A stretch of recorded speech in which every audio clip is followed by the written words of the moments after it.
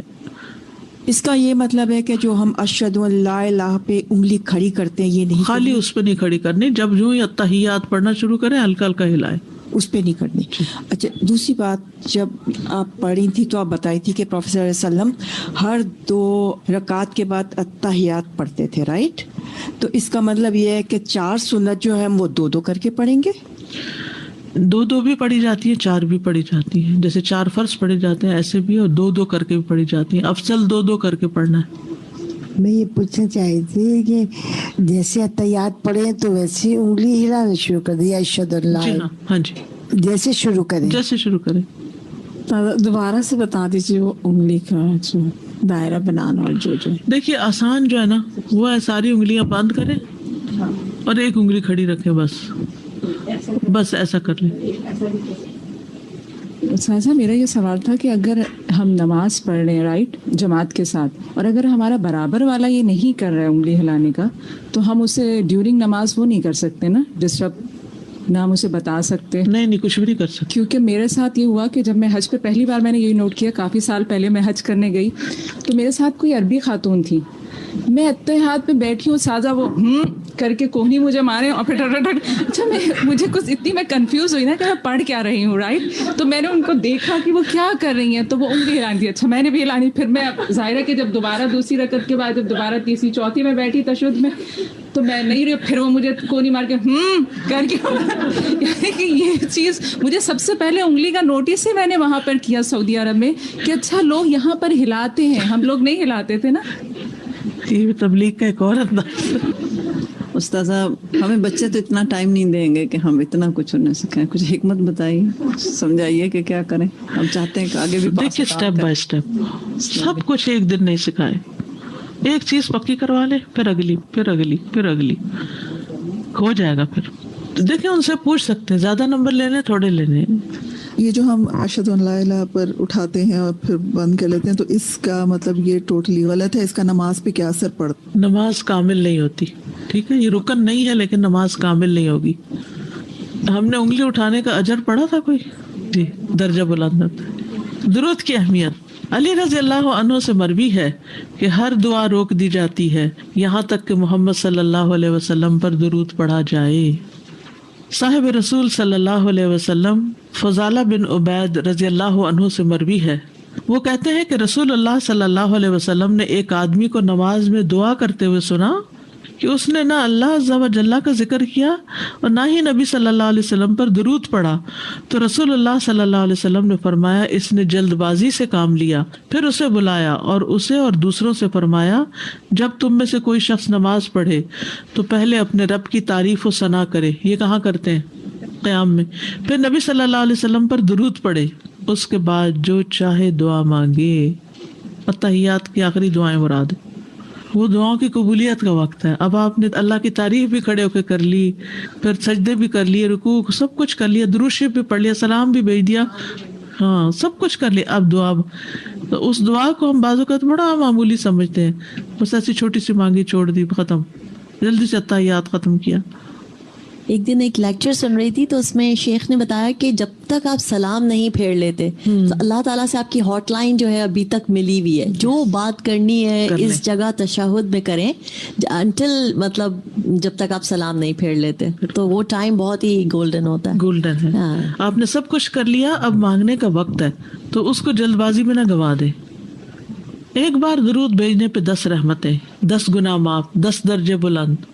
تشہد اولا میں اتحیات کے بعد درود پڑھنا. ٹھیک ہے، آپ صلی اللہ علیہ وسلم پہلے اور اس کے علاوہ آخری تشہد میں اپنے اوپر درود پڑھتے تھے. یعنی جو درمیان کا تشہد ہے نا اس میں بھی درود پڑھا جا سکتا ہے. ٹھیک ہے، لازمی نہیں ہے لیکن پڑھنا چاہیں تو پڑھ سکتے ہیں. حضرت عائشہ فرماتی ہے کہ ہم رسول اللہ صلی اللہ علیہ وسلم کے لیے آپ کی مسواک اور آپ کی وضو کا پانی تیار رکھتے تھے. پھر جب اللہ عز و جل چاہتا رات میں آپ کو اٹھا دیتا آپ اٹھ کر مسواک اور وضو فرماتے اور 9 رکعت اس طرح پڑھتے کہ ان میں سے کسی میں تشہد نہ بیٹھتے مگر 8ویں رکعت پر بیٹھتے، یعنی کنٹینیوسلی رکعتیں پڑھتے جاتے، اور اللہ کی حمد کرتے اور نبی صلی اللہ علیہ وسلم پر درود پڑھتے اور ان کے درمیان دعائیں کرتے مگر سلام نہ پھیرتے، پھر 9ویں رکعت پڑھ کر بیٹھتے اور اللہ کی حمد و ثنا فرماتے اور نبی صلی اللہ علیہ وسلم پر درود پڑھتے اور دعائیں کرتے، پھر اتنی آواز سے سلام کہتے کہ ہمیں سنائی دیتا، پھر بیٹھ کر 2 رکعتیں پڑھتے۔ تو یہ بھی ایک طریقہ ہے تہجد پڑھنے کا۔ جیسے 9 رکعتیں آپ نے پڑھنی ہے نا، تو بیچ میں سلام علام نہیں پھیریں، کیا کریں؟ پڑھتے جائیں، بیٹھنا نہیں ہے، 8ویں میں جا کے بیٹھنا ہے، اور پھر اس کے بعد 9ویں پہ سلام ہے، بیچ میں نہیں تشہد، 8ویں میں تشہد ہے، سلام نہیں ہے، ٹھیک ہے، اور 9ویں میں پھر وہ وتر بھی ساتھ ہی ہو جائے گا نا۔ شیخ البانی کہتے ہیں اس میں صریح دلیل ہے کہ آپ نے پہلے تشہد میں بھی اپنی ذات پر درود پڑھا جیسے کہ دوسرے تشہد میں پڑھا۔ یہ نایاب اور قیمتی فائدہ ہے، آپ اسے حاصل کر لیں اور مضبوطی سے تھام لیں۔ یہ نہیں کہا جا سکتا یہ صرف تہجد کی نماز میں ہے، کیونکہ ہم کہتے ہیں کہ قاعدہ یہ ہے کہ فرض اور نفل نماز کا فرق کیے بغیر جو کام ایک نماز میں جائز ہے وہ دوسری میں بھی جائز ہوگا، ٹھیک ہے، یعنی سلام پھیرے بغیر سب پڑھ کے پھر دوبارہ کھڑے ہو جائیں۔ درود کے مسنون کلمات۔ درود ابراہیمی۔ عبد الرحمن بن ابی لیلہ کہتے ہیں کہ ایک مرتبہ کعب بن عجرہ رضی اللہ عنہ مجھ سے ملے تو انہوں نے کہا کیا میں تمہیں حدیث کا ایک تحفہ نہ دوں جو میں نے نبی صلی اللہ علیہ وسلم سے سنا تھا؟ میں نے عرض کیا جی ہاں، مجھے یہ تحفہ ضرور عنایت فرمائیے۔ انہوں نے کہا کہ ہم نے رسول اللہ صلی اللہ علیہ وسلم سے سوال کیا، بس ہم نے کہا اللہ کے رسول ہم آپ کے اہل بیت پر کس طرح درود بھیجا کریں؟ بے شک اللہ نے آپ پر سلام بھیجنے کا طریقہ تو ہمیں خود ہی سکھا دیا ہے۔ تو آپ نے فرمایا کہ یوں کہا کرو، یعنی اللہم صلی علی محمد وعلی آل محمد، آل محمد کی بات آ جاتی ہے نا اس میں۔ پھر مختصر درود ابراہیمی یہ ہے، اللہم صلی علی محمد وعلی آل محمد کما صلیت علی آل ابراہیم وبارک علی محمد وعلی آل محمد کما بارکت علی آل ابراہیم فی العالمین انک حمید مجید۔ یہ چھوٹا درود ہے، ٹھیک ہے، جو یاد کر سکے۔ پھر اسی طرح ایک اور ہے چھوٹا، اللہم صلی علی محمد عبدک و رسولک کما صلیت علی آل ابراہیم وبارک علی محمد وعلی آل محمد کما بارکت علی ابراہیم، ٹھیک ہے۔ اور پھر ایک یہ بھی ہے آپ کی ازواج اور ذریہ، اللہم صلی علی محمد و ازواجہ و ذریتہ کما صلیت۔ یہ ابو حمید ساعدی سے روایت ہے، صحابہ نے عرض کیا یا رسول اللہ ہم آپ پر کس طرح درود بھیجا کریں؟ تو رسول اللہ صلی اللہ علیہ وسلم نے فرمایا یوں کہا کرو، اللہم صلی علی محمد و ازواجہ و ذریتہ کما صلیت۔ یہ درود کے مسنون کلمات ہیں، آپ سب مل کے پڑھیے، اللہم صلی علی محمد وعلی آل محمد کما صلیت علی ابراہیم وعلی آل ابراہیم انک حمید مجید، اللہم بارک علی محمد وعلی آل محمد کما بارکت علی ابراہیم وعلی آل ابراہیم انک حمید مجید، اللہم صلی علی محمد وعلی آل محمد کما صلیت علی ابراہیم وبارک علی محمد وعلی آل محمد کما بارکت علی آل ابراہیم فی العالمین انک حمید مجید، اللہم صلی علی محمد عبدک و رسولک کما صلیت علی آل ابراہیم وبارک علی محمد وعلی آل محمد کما بارکت علی ابراہیم، اللہم صلی علی محمد وازواجہ وذریتہ کما صلیت علی آل ابراہیم وبارک علی محمد وازواجہ وذریتہ کما بارکت علی آل ابراہیم انک حمید مجید۔ ٹھیک ہے، شاباش۔ تشہد پہ ایک کامنٹ تھا کہ جب ہم نے پڑھا السلام علینا وعلی عباد اللہ الصالحین، تو سبحان اللہ آئی واز تھنکنگ کہ ہم ایک ایک کو کہتے ہیں اس کو سلام کہہ دینا، اس کو ہمارا بھی سلام کہہ دینا. ایگزیکٹلی. تو جب ہم سلام نماز میں پڑھ رہے ہوتے ہیں تو پتہ نہیں کتنوں کو ہم سلام کہہ رہے ہوتے ہیں اور کتنوں کا سلام ہم لے رہے ہوتے ہیں. سلامتی کی دعائیں، بالکل یہ سلامتی کا دین ہے نا. اور اس سے پھر سلام کی اہمیت کا آپ اندازہ لگائیں، اس سے بھی سلام کی اہمیت پتہ چل رہی ہے نا. یعنی آپ دیکھیے، کبھی آپ نے بات سوچی کہ میں تو اتفاق سے بیچ میں بات کر رہی تھی کہ محبت پیدا کرنے کا بہترین ذریعہ ہے سلام کو عام کرنا. ہم نبی صلی اللہ علیہ وسلم سے محبت کرتے ہیں تو آپ کو بھی سلام بھیجتے ہیں، محبت کا اظہار ہے نا، تب آپ کو سلام بھیجتے ہیں. اور خصوصاً جب کوئی مدینہ وغیرہ جا رہا ہو تو لوگ بہت کہتے ہیں ہمارا بھی دے دینا. بھائی یہاں سے بھی بھیجو گے تو خود پہنچ جائے گا، فرشتے پہنچا دیں گے وہاں پر. کسی انسان کے ہاتھ کیوں بھیجتے ہو؟ فرشتے جا رہے ہیں نا، تو آپ پڑھتے جاؤ، پہنچتا جائے گا. ٹھیک ہے. اچھا، پھر اسی طرح یہ ہے کہ کیا یہ ہو سکتا ہے کہ کسی سے ہماری لڑائی ہو اور نماز میں ہم کہیں یا اللہ سب کو سلام، اس کو نہیں، کو چلا گیا. کتنی خوبصورت ہے یہ نماز. جس کی نماز صحیح ہوگی اس کے حالات، تعلقات سب صحیح ہو جائیں گے. السلام علیکم استاذہ. میں نے سنا تھا کہ جب ہم التحیات پڑھتے ہیں تو انگلی تھوڑی سے بینڈ کرنا چاہیے، یہ صحیح ہے کیا بات؟ دیکھیے نیچرل وے میں جب ہوگی نا، رکھیں گے تو ہلکی سی خود ہی ہو جائے گی. اکڑانی نہیں چاہیے، اوپر نہیں اٹھانی چاہیے ایسے. جی، اور ایک سوال یہ، میں نے واٹس ایپ پہ میسیج بہت پڑھا تھا کہ یہ التحیات جو ہے مکالمہ ہے اللہ اور نبی کریم صلی اللہ علیہ وسلم کا معراج کی رات میں، یہ صحیح ہے؟ ایسا کچھ بھی نہیں، اس کی کوئی حقیقت نہیں. ہمارے ہاں تو باقاعدہ مجلس سجانی پڑتی ہے سلام بھیجنے کے لیے، اور پھر کھڑے ہو جاتے ہیں. مجھے کبھی سمجھ نہیں آئی کہ نماز میں تو ہم بیٹھ کے سلام کرتے ہیں اور میلاد میں ہم کھڑے ہو جاتے ہیں سلام کرنے کے لیے. اس کی بھی کوئی دلیل ہونی چاہیے. اگر 10 گھروں میں میلاد ہو رہا ہے تو 10 میں کیسے جائیں گے؟ یعنی ربیع الاول میں لوگ عام طور پہ میلاد کرتے ہیں تو ہزاروں میلاد ہو رہے ہوتے ہیں، اور ہر میلاد والے یہ سمجھتے ہیں کہ ان کے گھر آ گئے تو وہ نبی صلی اللہ علیہ وسلم کہاں ہوں گے. نہیں، زندہ بھی سمجھیں اگر تو زندہ تو ہم بھی سمجھتے ہیں، لیکن وہ زندگی کچھ اور زندگی ہے. دین جو ہے وہ عقل سے نہیں ہے، دین شریعت جو ہے وہ وحی سے ہے، وحی کو بنیاد بنائے. جی استاذہ، اسی کو کنٹینیو کرتے ہوئے کہ جیسے یہاں پہ بھی التحیات میں جب ہم سلام بھیجتے ہیں تو اللہ تعالیٰ نے جو ہمیں طریقہ بتایا وہ بیٹھ کے ہے. اور ایک اور یہ تھا کہ یا رسول اللہ کہنا میں نے سنا تھا نہیں کہہ سکتے، ایھا نبی. اور یہ اس میں تھوڑا سا مجھے فرق بتا دیے، یا رسول اللہ کہنا اور ایھا نبی. دیکھیے صحابہ یا رسول اللہ کہتے تھے، لیکن اس وقت کہتے تھے جب وہ آپ کے سامنے ہوتے تھے. اب وہ سامنے نہیں ہے ہمارے تو ہم یا رسول اللہ کہہ کے کیا کر رہے ہیں؟ یعنی کس کو کہہ رہے ہیں؟ سامنے ہے وہ، پھر وہ سمجھتا موجود ہے، موجود تو نہیں ہے نا. تو یہ تو نماز کا ایک حصہ ہے نا، جیسے سکھا دیا اس کو ویسے ہی ہم ریپیٹ کر رہے ہیں. جی، خالی یا بھی نہیں ہے، یا ایھا ہے، ادب کے ساتھ ہے. درود پڑھنے کے بعد دعائیں مانگنا. عبداللہ بن مسعود رضی اللہ عنہ سے مروی ہے، کہتے ہیں کہ ہم پہل نہیں جانتے تھے کہ 2 رکعتوں میں کیا پڑھیں، مگر ہم تسبیح، تکبیر اور اپنے رب کی حمد پڑھتے رہتے تھے. محمد صلی اللہ علیہ وسلم نے ہمیں نیکی کی ابتدا اور انتہا، نیکی کے تمام امور کی تعلیم دی، یعنی ابتدا و انتہا یعنی ہر طرح کی چیزوں کی.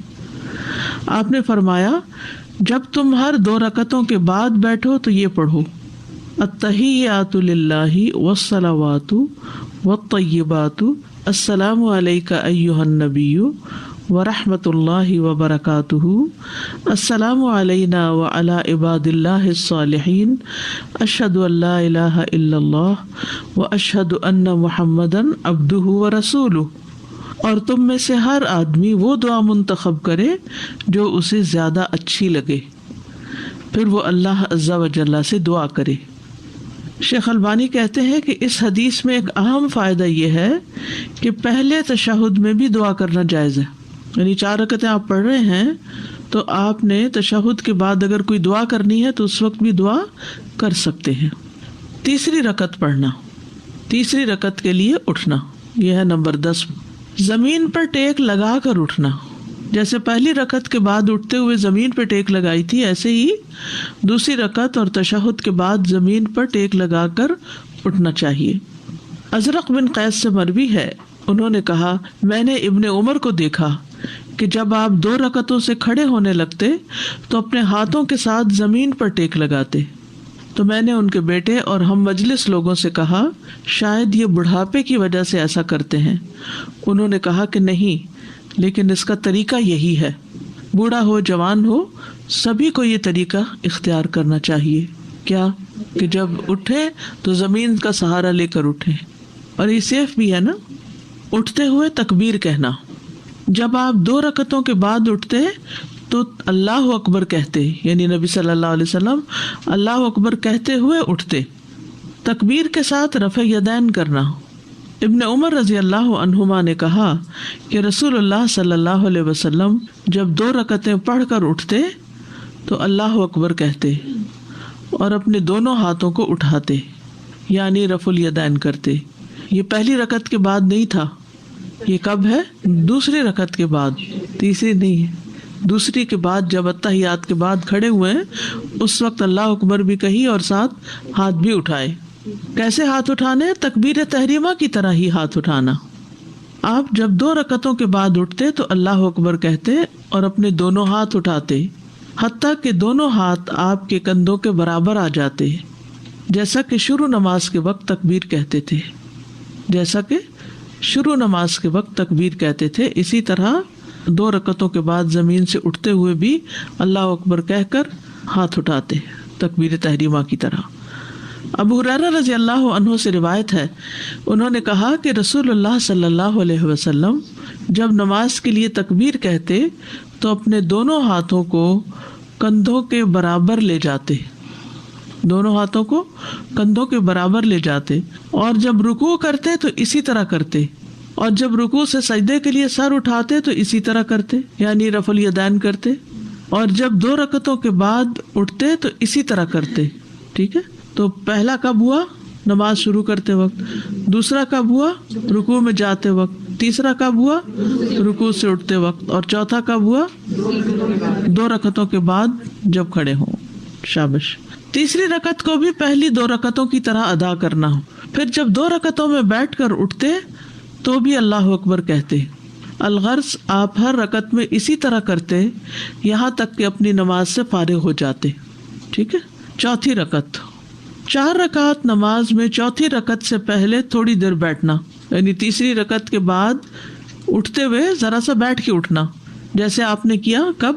پہلی رکعت کے بعد. شابش. ٹھیک ہے.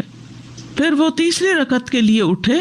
یہ تشہد اولا بھی اسی طرح نماز کا رکن ہے جس طرح اس کے بعد والا. اسی طرح اس وقت بھی جلسہ استراحت کرے جب وہ چوتھی رکعت کے لیے اٹھنے کا ارادہ کرے. تیسری رکعت کے لیے اٹھتے وقت تو آپ اتحیات سے اٹھ رہے ہیں، تو چوتھی رکعت سے پہلے آپ جلسہ استراحت سے اٹھیں گے، اس میں کچھ بھی نہیں پڑھنا ہوتا. لیکن وہ کھڑا ہونے سے پہلے اپنے بائیں پاؤں پر سیدھا ہو کر بیٹھ جائے. کہاں بیٹھنا ہے؟ بائیں پاؤں کے اوپر، یہاں تک کہ ہر جوڑ اپنی جگہ کی طرف لوٹ جائے، یعنی ہر جوڑ اپنی اپنی جگہ پر آ جائے. جب سکون سے بیٹھیں گے تو آ ہی جائے گا. مالک بن حویرث اللیثی کہتے ہیں کہ انہوں نے نبی صلی اللہ علیہ وسلم کو نماز پڑھتے دیکھا. جب آپ اپنی نماز کی طاق رکعت میں ہوتے تو اس وقت تک نہ اٹھتے جب تک سیدھے ہو کر اچھی طرح بیٹھ نہ لیتے، یعنی سجدے سے اٹھ کر ذرا سا ٹک کے بیٹھ کے پھر آپ کھڑے ہوتے. زمین پر سہارا لیتے ہوئے اٹھنا. زمین پر سہارا لیتے ہوئے اٹھنا. پھر وہ اپنے ہاتھوں کا سہارا لیتے ہوئے کھڑا ہو جیسا کہ اس نے دوسری رکعت میں اپنے لیے کیا تھا. صرف اللہ اکبر کہہ کر چوتھی رکعت کے لیے اٹھنا، رفع یدین نہیں کرنا. یہ 5واں رفع یدین نہیں ہے، صرف 2 رکعتوں کے بعد ہوتا ہے، تیسری رکعت شروع کرنے سے پہلے، ورنہ نہیں. جب آپ چوتھی رکعت کے لیے اٹھنے کا ارادہ کرتے تو اللہ اکبر کہتے. یہی حکم آپ صلی اللہ علیہ وسلم نے اس شخص کو بھی دیا جس نے اپنی نماز کو بگاڑ لیا تھا. ٹھیک ہے نا، جس نے اپنی نماز کو بگاڑ لیا تھا. ابو سلمہ سے روایت ہے کہ ابو ہریرہ رضی اللہ عنہ انہیں نماز پڑھاتے تو جب بھی رکوع اور سجدے کے لیے جھکتے اور سجدے سے اٹھتے تو اللہ اکبر کہتے. جب نماز سے فارغ ہوتے تو فرماتے، اللہ کی قسم یقیناً میں اپنی نماز میں تم سب سے بڑھ کر رسول صلی اللہ علیہ وسلم کے مشابہ ہوں. وہ نماز بگاڑنے والا کون تھا؟ جو جلدی جلدی پڑھا تھا، اور 3 دفعہ آپ نے اس سے کہا کہ صلی فإنک لم تصلی، جاؤ نماز پڑھو، تم نے نماز نہیں پڑھی، کیونکہ وہ ٹھیک سے نہیں پڑھ رہا تھا۔ سورۃ الفاتحہ کی قرات کرنا، یہ کون سی رکعت ہے؟ چوتھی۔ پھر وہ ہر تیسری اور چوتھی رکعت میں سورۃ الفاتحہ پڑھے گا، کیونکہ اس کا پڑھنا واجب ہے۔ کیا ہے؟ اس کا پڑھنا واجب ہے۔ عطا سے روایت ہے کہ ابو ہریرہ رضی اللہ عنہ نے کہا، ہر نماز میں قرات ہے، ہر نماز میں قرات ہے، تو جو قرات نبی صلی اللہ علیہ وسلم نے ہمیں سنائی ہم نے تمہیں سنائی، اور جو انہوں نے آہستہ آواز سے ہم سے مخفی رکھی ہم نے وہ تم سے مخفی رکھی، اور جس نے ام الکتاب پڑھ لی تو اس کے لیے وہ کافی ہے، اور جس نے اس سے زائد پڑھا تو وہ افضل ہے۔ کیا مطلب ہے اس کا؟ کہ خالی سورۃ الفاتحہ پڑھنا بھی کافی ہے، اور اگر کوئی شخص سورت کا اضافہ کرنا چاہے تو وہ بھی کر سکتا ہے، اس میں چوائس ہے۔ تو اب آپ سنت زندہ کرنے کے لیے کبھی چاہیں تو ایکسٹرا پڑھ لیں کوئی، اور چاہیں تو صرف سورۃ الفاتحہ تک ہی رہیں، دونوں طرح ٹھیک ہے۔ اس سے آپ کو دین کی وسعت سمجھ میں آتی، ٹھیک ہے۔ دیکھیے، زیادہ پڑھنے کا مطلب ہے زیادہ نیکیاں کمانا۔ جب قرآن کی قرات کریں گے تو ہر حرف پر 10 نیکیاں ملیں گی، ٹھیک ہے نا۔ بہرحال نماز تو دونوں طرح ہو جائے گی، لیکن زیادہ پڑھنا افضل ہے۔ باقی رکعت پہلی 3 رکعات کی طرح ہی ادا کرنا۔ پھر جب 2 رکعتوں میں بیٹھ کر اٹھتے تو بھی اللہ اکبر کہتے، الغرض ہر رکعت میں اسی طرح کرتے یہاں تک کہ نماز سے فارغ ہو جاتے۔ جب 2 رکعتوں کے بعد تشہد پڑھ کے ہم تیسری کے لیے کھڑے ہوتے ہیں تو کھڑے ہوتے ہوئے اللہ اکبر کہنا ہے، ساتھ ساتھ اور بعد میں رفع الیدین کرنا ہے۔ یعنی جب آپ کھڑے ہوں گے تو کھڑے ہوتے ہوتے اللہ اکبر پڑھ لیں، اور کھڑے ہو کر آپ ہاتھ اٹھا سکتے، بعد میں بھی کر سکتے۔ جی ہاں، جو تکبیر تحریمہ تھی نا اس میں بھی یعنی اللہ اکبر کہہ کے ہاتھ اٹھا سکتے ہیں آپ۔ تو اسی طرح جب گھٹنوں سے اٹھیں گے تو ہم کیا کریں گے؟ سمع اللہ لمن حمدہ ربنا ولک، تو ساتھ ساتھ ہاتھ اٹھا لیں گے، ٹھیک ہے۔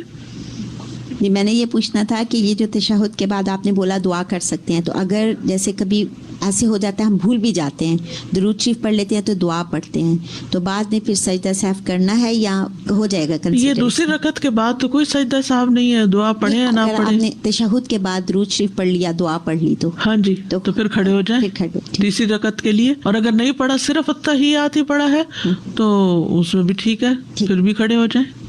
میں یہ پوچھنا چاہ رہی تھی کہ اتحیات کے بعد جو آپ نے شہادت کی انگلی کو کہا تھا، پورے اتحیات اور درود شریف میں بھی انگلی کو ویسے ہی کرنا ہے؟ دیکھیے ایسے رکھنی ہے نا انگلی، ٹھیک ہے نا، جی، یعنی سامنے ایسے ہی رکھنی ہے، سامنے قبلہ ہو جاتا ہے اتنا اونچا اس کو رکھیں تو ایسے نارمل۔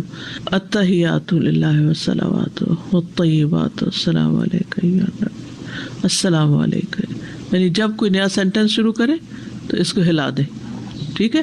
یہ اس سے آپ کی توجہ جو ہے نا، وہ اگر آپ ان دو کو ساتھ ساتھ میچ کریں نا جی تو آپ ادھر ادھر نہیں جائیں گے، کیونکہ آپ کو یہ ہوگا کہ میں نے کہاں انگلی اٹھانی۔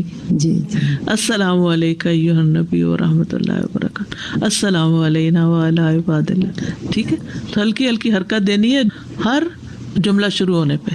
درود شریف میں بھی انگلی کو، درود شریف میں بھی ایسے ہی رکھیں گے، ایسے ہی کریں گے، دعا میں بھی ایسے ہی کریں گے۔ اچھا، شکریہ۔ ٹھیک ہے، السلام علیکم استاذہ۔ وعلیکم السلام۔ وہ میں آپ کو بھی یہ بتانا چاہ رہی تھی کہ جیسے آپ نے یہ بھی دین کی وسعت کا ذکر کیا نا، تو اکثر میں ایسا کرتی تھی جب میں دوسری رکعت پڑھتی تھی تو میں الحمد شریف کے بعد دوسری صورت پڑھنا بھول جاتی تھی، پھر میں غور کرتی تھی، پھر میں تیسری رکعت پڑھ کے وہ دوسری صورت پڑھتی تھی۔ لیکن سبحان اللہ، اب اس سے ہمیں یہ پتہ چلا ہماری نماز تو ہو جاتی ہے اگر ہم دوسری صورت نہ پڑھیں تو۔ سبحان اللہ۔ نمبر 12، آخری تشہد۔ اس تشہد میں بیٹھنے کے طریقے۔ نمبر 1، دایاں پاؤں کھڑا کرنا اور بایاں پاؤں بچھا کر سرین زمین پر رکھنا، یعنی اپنے چوتڑ جو ہیں وہ زمین پر رکھنا، پیٹھ کے ساتھ بیٹھنا۔ کیسے؟ دایاں پاؤں کھڑا کرنا، بایاں پاؤں بچھا دینا، یعنی اس کو لٹا دینا، اور اس کے اوپر نہیں بیٹھنا بلکہ زمین پہ بیٹھنا، ٹھیک ہے۔ اس کو تورک بولتے ہیں۔ دونوں اتحیات میں فرق کیوں رکھا گیا؟ تاکہ جیسے کوئی باہر سے آیا تو اس کو پتہ چلے کہ نماز ختم ہونے والی، یا کوئی لیٹ آ کے جوائن کر رہا ہے۔ سنن نبی داؤد کی روایت ہے، پھر آپ صلی اللہ علیہ وسلم بیٹھے اور اپنے بائیں پاؤں کو بچھا لیا اور اپنا بایاں ہاتھ اپنی بائیں ران پر رکھا، یعنی گھٹنے کے پاس, اور اپنے دائیں ہاتھ کی کوہنی کو اپنی دائیں ران سے ذرا علیحدہ اور اونچا رکھا, ٹھیک ہے, ذرا سا اٹھا کے, یعنی بایاں جو ہے وہ تو ساتھ ہی لگا ہوا ہوگا, لیکن دایاں جو ہے جس کی انگلی ہل رہی ہے وہ ذرا سا اٹھا ہوا ہوگا. ذرا سا اگر اٹھا ہوا ہو نا تو اس سے کیا ہوتا ہے کہ انگلی کی پوزیشن بھی ٹھیک ہو جاتی ہے. ڈیسک پہ رکھیے, نیچرلی ہو جائے گا, نیچرل ہو ہی جائے گا. جی, بایاں نہیں اٹھانا, بایاں تو گھٹنے کے پاس ہی رہے گا اوپر ران پر.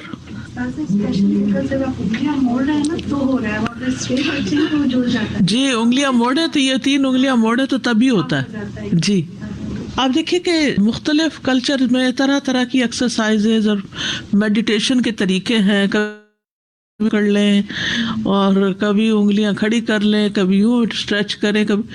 تو ہمیں نماز کے اندر کس طرح کے یہاں یہ 3 انگلیاں اس طرح رکھیں, اس طرح رکھیں, اٹھا کے رکھیں, ہر چیز کے پیچھے ایک حکمت ہے.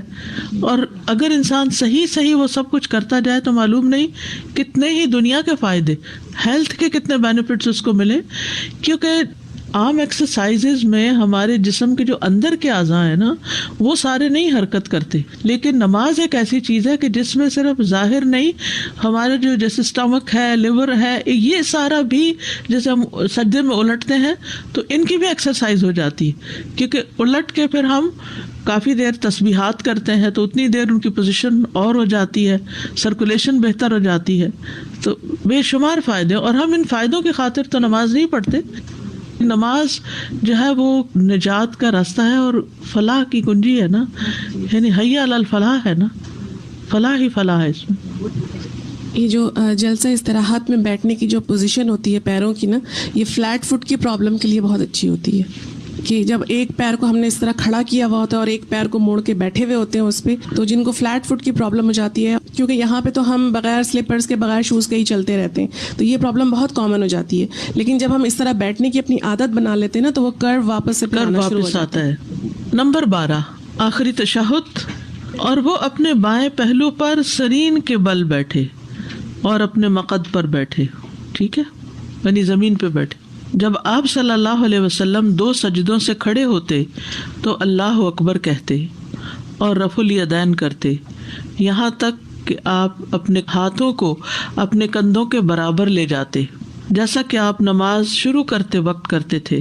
پھر اسی طرح آپ کرتے تھے یہاں تک کہ جب وہ رکعت آتی جس میں نماز ختم ہو جاتی ہے, یعنی آخری رکعت, آپ اپنے پاؤں کو آگے کر دیتے اور سرین کے بل اپنے پہلو پر بیٹھتے, پھر سلام پھیر لیتے. اب اس میں یہ ہے کہ جب نیچے بیٹھنا ہوتا ہے نا تو پاؤں خود بخود ذرا سا آگے کو نکل جاتا ہے, ٹھیک ہے نا, یعنی جب پاؤں پر بیٹھتے ہیں تو پاؤں سے امٹا ہوا ہوتا ہے, لیکن جب نیچے بیٹھتے ہیں تو پاؤں تھوڑا سا آگے کو, رائٹ لیگ کے اندر تھوڑا سا پنجہ سا آ جاتا ہے, ٹھیک ہے, تو کوئی حرج نہیں.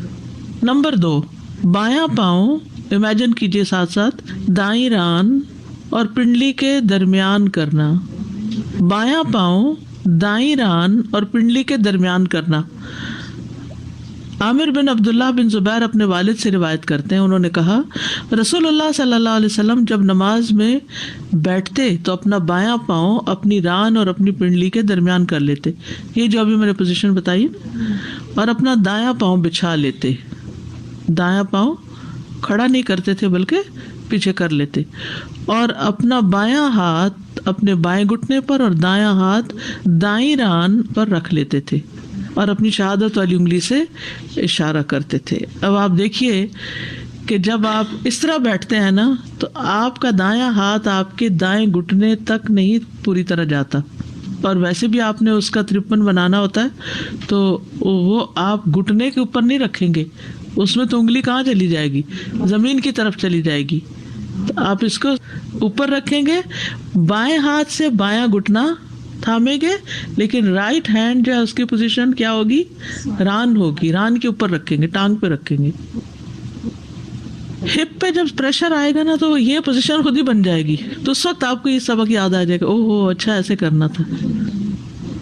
رسول اللہ صلی اللہ علیہ وسلم جب نماز میں بیٹھتے تو اپنا بایاں پاؤں اپنی ران اور پنڈلی کے درمیان کر لیتے, دایاں پاؤں بچھا لیتے, اب پہلے تو کھڑا کرتے نا، اب یہاں دایاں بچھا ہوا پیچھے کو ہے، اور اپنا بایاں ہاتھ اپنے بائیں گھٹنے پر ٹھیک ہے، اور اپنا دایاں ہاتھ اپنی دائیں ران پر رکھ لیتے اور اپنی شہادت والی انگلی سے اشارہ کرتے. تیسرے پوزیشن، دونوں پاؤں ایک جانب نکالنا. یہ یاد رکھیے کہ گھٹنا زمین پر ہی رہنا چاہیے، ٹھیک ہے، یعنی یوں کر کے دونوں پاؤں ایک طرف آ جائیں گے بس، اس میں سٹینڈنگ نہیں ہے نا، ہاتھ اسی طرح ہی ہیں. غور سے حدیث سنیے. اب محمد بن عمر عامری سے مروی ہے، کہتے ہیں کہ میں اصحاب رسول صلی اللہ علیہ وسلم کی ایک مجلس میں تھا، تو وہاں رسول اللہ صلی اللہ علیہ وسلم کی نماز کا ذکر شروع ہو گیا. ابو حمید رضی اللہ عنہ نے کہا اور مذکورہ حدیث کا کچھ حصہ بیان کیا، اور اس میں کہا آپ صلی اللہ علیہ وسلم جب رکوع کرتے تو اپنی ہتھیلیوں سے اپنے گھٹنوں کو پکڑ لیتے اور اپنی انگلیوں کو کھول لیتے اور اپنی کمر کو دوہرا کرتے، یعنی بینڈ کرتے. سر نہ تو اٹھایا ہوتا تھا اور نہ اپنے رخسار کو ادھر ادھر موڑا ہوتا تھا، بلکہ سیدھا قبلہ رخ ہوتا. مزید کہا جب 2 رکعتوں کے بعد بیٹھتے تو اپنے بائیں پاؤں کے تلوے پر بیٹھتے اور دائیں کو کھڑا کر لیتے، اور جب چوتھی رکعت میں بیٹھتے تو اپنی بائیں ران کو زمین پر ٹکا دیتے اور دونوں پاؤں ایک جانب نکال لیتے. ٹھیک ہے. اچھا، اس میں بڑی سہولت ہے ان لوگوں کے لیے جن کا جسم بھاری ہو، یا بعض لوگ ایسے ہوتے ہیں کہ ان کے پاؤں کی انگلیاں سیدھی برابر نہیں ہوتی، یوں نہیں ہوتی بلکہ یوں ہوتی ہیں. اب جب وہ زمین پہ ٹکاتے ہیں اس طرح کرتے ہیں تو انگوٹھا اور ساتھ والی انگلی تو لگتی، باقی سب انگلیاں اٹھی ہوئی ہوتی ہیں، اور اس میں 2 انگلیوں کے اوپر پورا بوجھ آ رہا ہو تو بڑی مشکل بھی ہو جاتی. ٹھیک ہے، تو دونوں پاؤں ایک طرف نکل جائے تو آسانی ہو جاتی. تشہد میں دعا کی اہمیت، یہ بڑا اہم مقام ہے دعا کرنے کا، جس سے اکثر لوگ غافل ہیں، انہیں پتہ ہی نہیں کہ یہ کتنی قبولیت کا وقت ہے.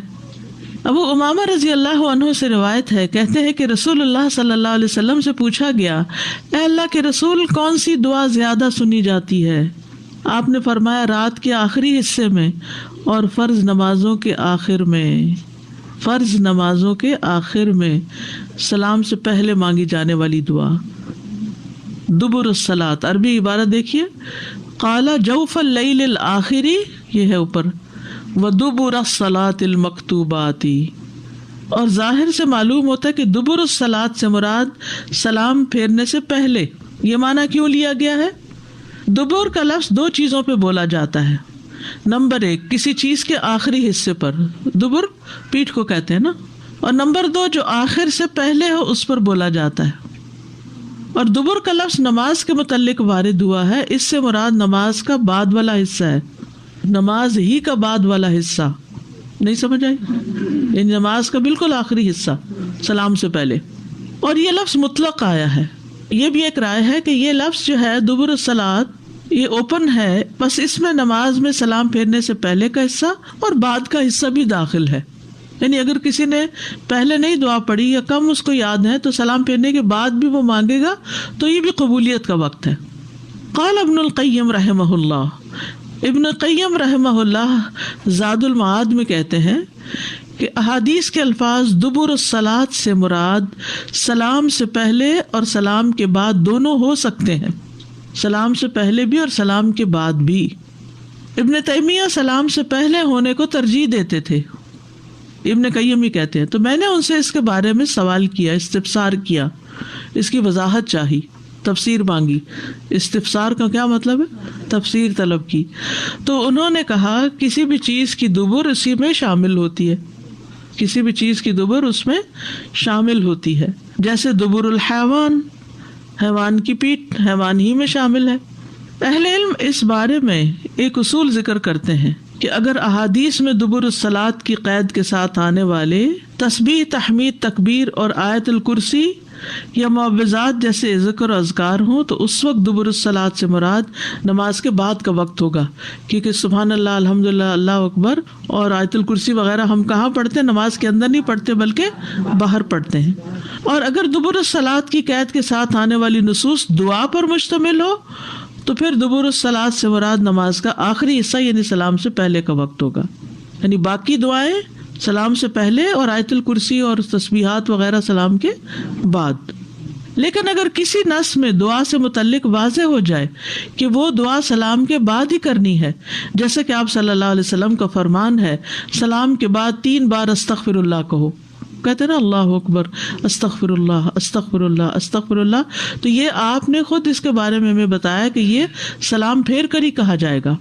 تو یہ دعا ہونے کے باوجود بھی سلام کے بعد ہی پڑھی جائے گی، کیونکہ سنت اسی پر دلالت کرتی ہے، سنت سے یہی ثابت ہے. شیخ ابن باز سے سوال کیا گیا کہ جن احادیث میں دبر الصلاۃ کے بعد کثرت سے دعا اور ذکر اذکار کی ترغیب دی گئی ہے، ان میں دبر الصلاۃ سے کیا مراد ہے؟ نماز کا آخری حصہ یا سلام کے بعد کا وقت؟ تو انہوں نے جواب دیا، احادیث میں مذکورہ دبر الصلاۃ کا لفظ سلام سے پہلے اور نماز کے آخری حصے پر بھی بولا جاتا ہے اور سلام کے فوری بعد والے وقت پر بھی بولا جاتا ہے. تو یہ دونوں اوقات بڑے قیمتی ہیں، کیونکہ اب انعام لینے کی باری آئی نا، ساری محنت تو آپ نے کر لی. اس بارے میں صحیح احادیث موجود ہیں اور ان میں سے دعا کے ساتھ تعلق رکھنے والی احادیث میں دبر الصلاۃ سے اکثر طور پر نماز کا آخری حصہ مراد ہے، یعنی سلام سے پہلے کا وقت. شیخ ابن عثیمین کہتے ہیں کہ اس مسئلے میں غور و فکر کرنے والے کے لیے یہ بات واضح ہو جائے گی کہ دبر الصلاۃ کی قید کے ساتھ بیان کیا جانے والا اگر ذکر ہے تو وہ نماز کے بعد ہے، ٹھیک ہے، اور اگر وہ دعا ہے تو سلام سے پہلے ہے.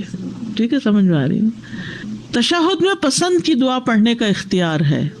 عبداللہ بن مسعود کہتے ہیں کہ جب ہم نبی صلی اللہ علیہ وسلم کے ساتھ نماز پڑھتے تو ہم قعدہ کہتے ہیں تشہد کے لیے بیٹھنا، یہ کہا کرتے تھے السلام علی اللہ من عبادہ السلام علی فلان و فلان، اس کے بندوں کی طرف سے اللہ پر سلام ہو اور فلاں پر اور فلاں پر. تو نبی صلی اللہ علیہ وسلم نے فرمایا یہ نہ کہو اللہ پر سلام ہو، کیونکہ اللہ تو خود سلام ہے، یعنی لوگ اللہ کو سلام بھیجنے لگتے تھے اس وقت. تو آپ نے اس سے منع کیا کہ اللہ تعالیٰ تو خود السلام ہے، بلکہ یہ کہو التحیات للہ والصلوات والطیبات السلام علیک ایھا النبی، آخر تک. اس کے بعد دعا کا اختیار ہے، جو اسے پسند ہو وہ مانگے. یعنی درود شریف تو آبویسلی پڑھنا ہوگا، کیونکہ درود شریف کے بغیر نماز نہیں ہوتی. اپنے نفس پر کیے ظلم کو تسلیم کرتے ہوئے بخشش مانگنا. ابو بکر صدیق رضی اللہ عنہ سے روایت ہے کہ انہوں نے رسول اللہ صلی اللہ علیہ وسلم سے کہا مجھے ایسی دعا سکھا دیں جو میں اپنی نماز میں مانگا کروں. آپ نے فرمایا کہو اللہم انی ظلمت نفسی ظلما کثیرا ولا یغفر الذنوب الا انت. اگلے پچھلے ظاہر گناہوں کی معافی کا سوال. آپ آخر میں تشہد اور سلام کے درمیان فرماتے اللہم اغفر لی ما قدمت وما اخرت، آخر تک. 4 چیزوں کی پناہ. رسول اللہ صلی اللہ علیہ وسلم نے فرمایا جب تم میں سے کوئی آخری تشہد پڑھ کر فارغ ہو تو اللہ سے 4 چیزوں کی پناہ مانگے. اللہم انی اعوذ بک من عذاب جہنم ومن عذاب القبر ومن فتنۃ المحیا والممات ومن شر مسیح الدجال. نبی صلی اللہ علیہ وسلم کا قرآن کی سورت کی طرح اس دعا کو سکھانا، یہ جو 4 چیزوں کی پناہ ہے نا. پھر طاؤس رحمہ اللہ اپنے بیٹے کو اس دعا کے نہ پڑھنے کی وجہ سے دوبارہ نماز پڑھانا کہ دعا کیوں نہیں پڑھی تم نے نماز میں. امام مسلم بن حجاج فرماتے ہیں کہ مجھے طاؤس کی یہ بات پہنچی کہ انہوں نے اپنے بیٹے سے کہا کہ اپنی نماز میں کیا تم نے یہ دعا مانگی ہے؟ اس نے جواب میں کہا نہیں. تو طاؤس نے فرمایا کہ اپنی نماز دوبارہ پڑھو، کیونکہ طاؤس نے اسے 3 یا 4 راویوں سے نقل کیا کہ اتنی تاکید ہے اس دعا کے پڑھنے کی. کون سی دعا؟ اللہم انی اعوذ بک من عذاب القبر واعوذ بک من عذاب جہنم واعوذ بک من فتنۃ المسیح الدجال واعوذ بک من فتنۃ المحیا والممات. بالکل کیسی تربیت کی انہوں نے. ہماری نگاہ تو ہوتی کھایا کہ نہیں کھایا، پڑھا کہ نہیں پڑھا، نماز میں وہ نہیں، اسکول کا پڑھا یا نہیں پڑھا وہ ضرور دیکھتے ہیں، بعض تو وہ بھی نہیں دیکھتے. کسی کہنے والے نے آپ سے عرض کیا کہ آپ صلی اللہ علیہ وسلم تو قرض سے بہت ہی زیادہ پناہ مانگتے ہیں، قرضے سے. اس پر آپ نے فرمایا کہ جب کوئی مقروض ہو جائے تو جب وہ بات کرتا ہے تو جھوٹ بولتا ہے اور وعدہ کرتا ہے تو خلاف ورزی کرتا ہے. تو اس لیے قرضے سے بھی پناہ مانگنی چاہیے کہ اللہ ہمیں مقروض نہ کرنا. بخل، بزدلی اور دنیا کے فتنوں سے پناہ. سعد رضی اللہ عنہ اپنے بیٹوں کو یہ کلمات سکھاتے جس طریقے سے معلم بچوں کو سکھاتا، اور کہتے کہ رسول اللہ صلی اللہ علیہ وسلم ان کلمات کے ساتھ ہر نماز کے آخر میں پناہ طلب کرتے تھے. اللہم انی اعوذ بک من البخل، آخر تک. راوی کہتے ہیں میں نے یہ حدیث مصعب سے بیان کی تو انہوں نے اس کی تصدیق کی. اللہ سے ملاقات اور اس کے چہرے کو دیکھنے کا سوال. عطا بن صاحب نے اپنے والد سے روایت کی, انہوں نے کہا عمار بن یاسر نے ہمیں نماز پڑھائی تو مختصر نماز پڑھائی. بعض لوگوں نے ان سے کہا کہ آپ نے ہلکی یا مختصر نماز پڑھی ہے, تو انہوں نے کہا کہ اس کے باوجود کہ میں نے اس میں کئی وہ دعائیں پڑھ لی ہیں جن کو میں نے رسول اللہ صلی اللہ علیہ وسلم سے سنا ہے. جس وقت وہ کھڑے ہوئے تو لوگوں میں سے ایک شخص ان کے پیچھے گئے, وہ ابئی تھے, لیکن انہوں نے اپنے آپ کو چھپانے کی کوشش کی اور وہ دعا ان سے دریافت کی. پھر واپس آئے اور لوگوں کو اس دعا کے بارے میں بتایا, اور وہ دعا تھی اللہم بعلمک الغیب وقدرتک علی الخلق, آخر تک. اللہ کی وحدانیت کا اقرار کر کے گناہوں کی بخشش کا سوال. محجن بن الادرع روایت کرتے ہیں, وہ بیان کرتے ہیں کہ رسول اللہ صلی اللہ علیہ وسلم مسجد میں تشریف لے گئے. ایک آدمی اپنی نماز پوری کر کے تشہد پڑھنے میں مشغول تھا. اس نے کہا اللہم انی اسألک یا اللہ بانک الواحد الاحد. رسول اللہ صلی اللہ علیہ وسلم نے 3 بار فرمایا اس کو بخش دیا گیا, اس کو بخش دیا گیا, اس کو بخش دیا گیا. پھر اسماء اللہ الحسنی سے اللہ کو پکارنا. کس سے پکارنا؟ اسماء اللہ الحسنی. جیسے قرآن مجید میں آتا نا وللہ الاسماء الحسنی فادعوہ بہا, اللہ کے ہیں اچھے اچھے نام, تم اسے ان ناموں سے پکارو. انس بن مالک سے روایت ہے, کہتے ہیں کہ میں رسول اللہ صلی اللہ علیہ وسلم کے پاس بیٹھا ہوا تھا اور ایک آدمی وہاں پر کھڑا نماز پڑھ رہا تھا. جب اس نے رکوع, سجدہ اور تشہد کیا تو دعا مانگنے لگا. اس نے اپنی دعا میں کہا اللہم انی اسألک بان لک الحمد لا الہ الا انت, آخر تک. پھر رسول اللہ صلی اللہ علیہ وسلم نے اپنے صحابہ سے فرمایا کیا تم جانتے ہو کہ اس نے کن لفظوں میں دعا مانگی؟ انہوں نے کہا اللہ اور اس کا رسول ہی سب سے زیادہ جانتے ہیں. آپ نے فرمایا اس ذات کی قسم جس کے ہاتھ میں میری جان ہے. اس نے اللہ سے اس کے عظیم نام کی دعا کی کہ جب اس کے ساتھ اللہ کو پکارا جائے تو وہ ضرور جواب دیتا ہے, اور جب اس کے ساتھ مانگا جائے تو وہ ضرور عطا کرتا ہے. اب یہ آخری تشہد کی دعائیں ہیں, آپ سب مل کے پڑھیں گے.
وبرد العيش بعد الموت وأسألك لذة النظر إلى وجهك والشوق إلى لقائك في غير ضراء مضرة ولا فتنة مضلة اللهم زينا بزينة الإيمان واجعلنا هداة مهتدين اللهم إني أسألك يا الله بأنك الواحد الأحد الصمد الذي لم يلد ولم يولد ولم يكن له كفوا أحد أن تغفر لي ذنوبي إنك أنت الغفور الرحيم اللهم إني أسألك بأن لك الحمد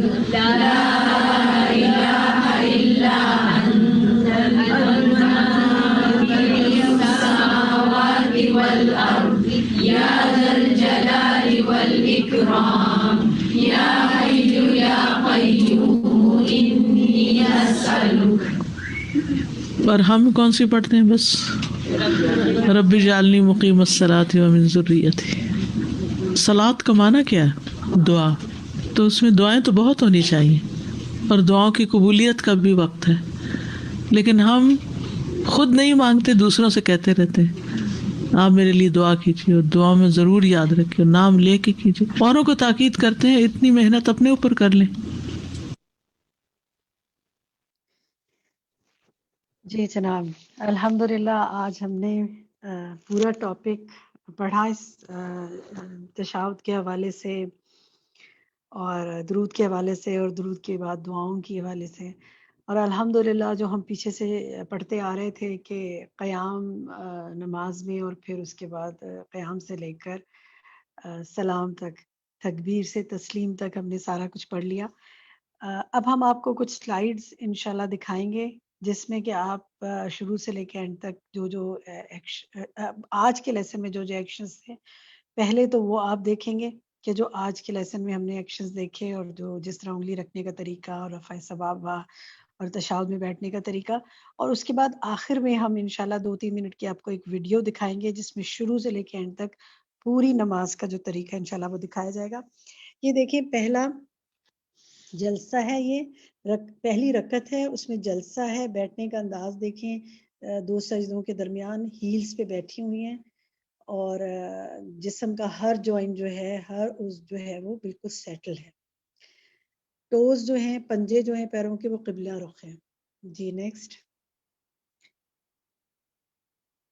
اگلی سلائیڈ دکھائیے. یہ اس میں آپ دیکھیں یہ پہلی رکعت ہی ہے اور جلسہ ہے 2 سجدوں کے درمیان بیٹھنا.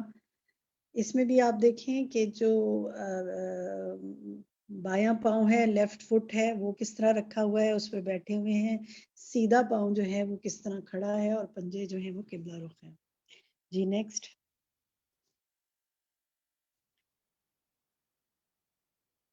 ہاتھوں کی پوزیشن دیکھیے. یہ جلسہ ہے یعنی 2 سجدوں کے درمیان پہلی رکعت میں. اس میں آپ دیکھیں ہاتھ تھائیز پہ رکھے ہوئے ہیں، رانوں پہ رکھے ہوئے ہیں، نیز کے پاس، گھٹنوں کے پاس. اور یہ اگلی رکعت سے کھڑے ہونے سے پہلے کی پوزیشن ہے. جی آگے. اب یہ دیکھیے تشہد میں ہاتھ کیسے رکھے گئے ہیں. یہ دوسری رکعت ہے. اس میں لیفٹ ہینڈ دیکھیں تھائیز پر ہے، ران پر ہے اور نی کے بالکل پاس ہے، گھٹنے کے پاس ہے. اور جو سیدھا ہاتھ ہے اس میں آپ انگلی کی پوزیشن دیکھیں. جی دکھائیے، نیکسٹ دکھائیے.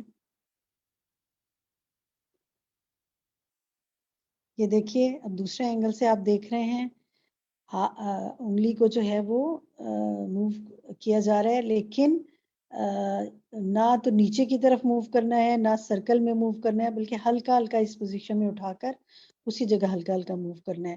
الٹے ہاتھ کا پوزیشن دیکھیں. مجھے یہ سوال بار بار آ رہا تھا کہ دونوں ہاتھ برابر رکھے جائیں گے، کیسے رکھے جائیں گے. یہاں آپ کو بالکل واضح ہو رہا ہے. مسلسل آپ کے سوال آ رہے تھے جن کے ہم جواب بھی آپ کو دے رہے تھے. سلائیڈ سے آپ کو کلیئر ہو جائے گا. نیکسٹ دکھائیے.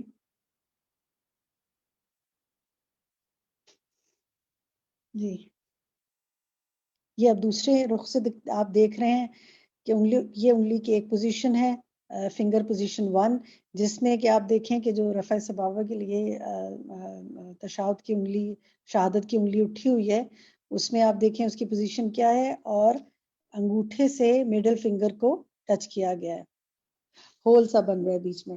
نیکسٹ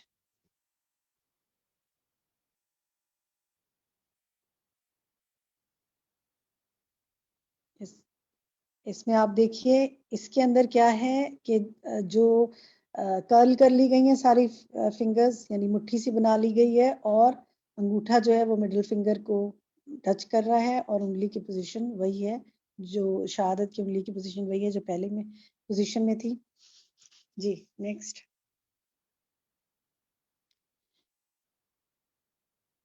یہاں پر آپ یہ دیکھیں کہ جو الٹا ہاتھ ہے لیفٹ ہینڈ ہے اس کی پوزیشن کو دیکھیے وہ نی کیپ کے اوپر ہے گھٹنے کے اوپر ہے اس کی کیپ کو تک پہنچا ہوا ہے یہ ایک پوزیشن ہے. رائٹ ہینڈ کی پوزیشن ہم پہلے ایکسپلین کر چکے ہیں. نیکسٹ دکھائیے. اس میں آپ دیکھیں کہ جو الٹا ہاتھ ہے وہ لیفٹ نی کے پاس ہے گھٹنے کے پاس ہے ران کے تقریباً اوپر رکھا ہوا ہے اور گھٹنے کے پاس ہے تو دونوں ہاتھ سیدھے اور الٹے ہاتھ کو بالکل برابر برابر ایکوریٹ کرنا اگر ممکن نہیں ہے تو کوئی حرج نہیں آگے پیچھے ہو سکتا ہے. جی نیکسٹ دکھائیے. یہ کھڑا ہو رہے تیسری رکعت کے لیے کھڑا ہوا جا رہا ہے ہاتھوں کی ٹیک سے. اس میں آپ مٹھی بنا کے بھی کھڑے ہو سکتے ہیں ہاتھ کھول کے بھی کھڑے ہو سکتے ہیں جس طرح سہولت سے کھڑے ہو سکیں. جی اگلی سلائیڈ دکھائیے. اب یہ سٹنگ پوزیشن ہے فائنل تشہد جو آخری تشہد ہے چوتھا اس میں بیٹھنے کی پوزیشن ہے. اس میں آپ دیکھیں دونوں پیر جو ہیں وہ سیدھی سائڈ پہ نکالے گئے ہیں. ابھی آپ کو دوسرے رخ سے بھی دکھائیں گے. الٹے پاؤں کی پوزیشن دیکھیے وہ نیچے ہے اور یہاں دیکھیں یہاں سے آپ کو زیادہ کلیئر ہو رہی ہے کہ دونوں پاؤں کی پوزیشن کیا ہے. بالکل دیکھیں کلیئر ہے کمر بالکل سیدھی ہے دونوں پاؤں کس طرح رکھے گئے ہیں. شہادت کی جو انگلی ہے اس کو دیکھیے اور ہاتھ کی پوزیشن دونوں دیکھیے. جی یہ ایک دوسری پوزیشن ہے دوسرا طریقہ ہے بیٹھنے کا فائنل تشہد میں رکوع چوتھی رکعت ہے یہ. اس میں سیدھے پاؤں کی کو جو ہے وہ کھڑا ہے اور الٹا پاؤں بچھا ہوا ہے. جی یہ کچھ آپ کو سلائیڈز دکھائی گئی انشاءاللہ اب ہم آپ کو اس کی پوری ویڈیو دکھاتے ہیں 2 منٹ کی ویڈیو ہے آپ ذرا دیکھیے. اس میں ابتدا سے آخر تک پوری آپ دیکھتے جائیں.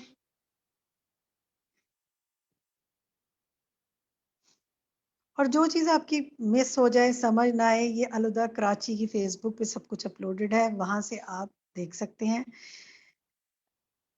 دوسروں کو بھی دعوت دیجیے الہدا کراچی کا فیس بک کا جو لنک ہے وہ اور لوگوں کو بھیجیے ان کو بتائیے کہ آپ کو اس سے کیا فائدہ ہوا آپ نے کیا سیکھا. الحمدللہ آپ کے مسلسل ہمیں کمنٹ آتے رہتے ہیں کہ آپ کو بہت فائدہ ہو رہا ہے چیزیں دیکھنے اور کرنے سے.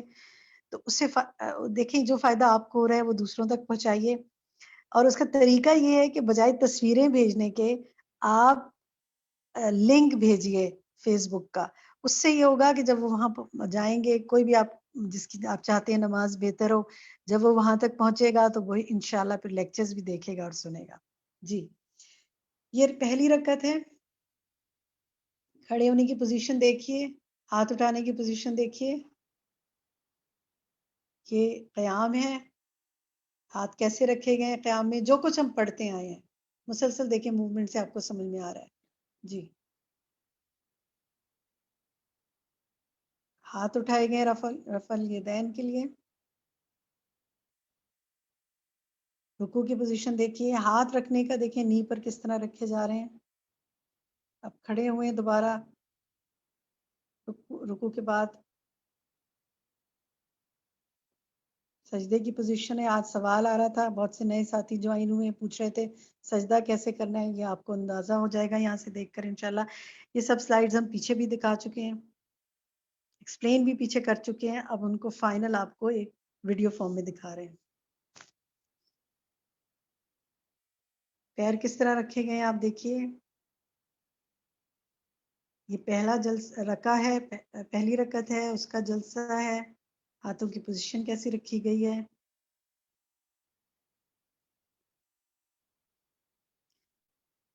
اس طرح قیام، رکوع اور سب اس طرح کیا جائے گا. اور اب یہ دوسری رکعت میں بیٹھا گیا ہے. انگلی کی پوزیشن دیکھیں شہادت کی. مختلف طریقوں سے تشہد میں انگلی بینڈ ہوگی، یعنی رکھی جائے گی. یہ دیکھیں، یہ آپ کو دکھایا جا رہا ہے کیسے بینڈ ہوگی. تھوڑی سی سلائیڈ ہے، کرل تھوڑی سی ہے. یہ نی کیپ پر ہاتھ ہے، لیفٹ ہینڈ کھڑا ہوا جا رہا ہے. تیسری اور چوتھی رکعت کمپلیٹ کی گئی ہے. تمام اسی طرح پیچھے جیسے دیکھتے ہیں مکمل کیا جائے گا. یہ فائنل تشہد میں بیٹھا گیا ہے. تسلیم یعنی سلام پھیرا جائے گا، اور اس سے پہلے بیٹھنے کے یہ دو طریقے ہیں.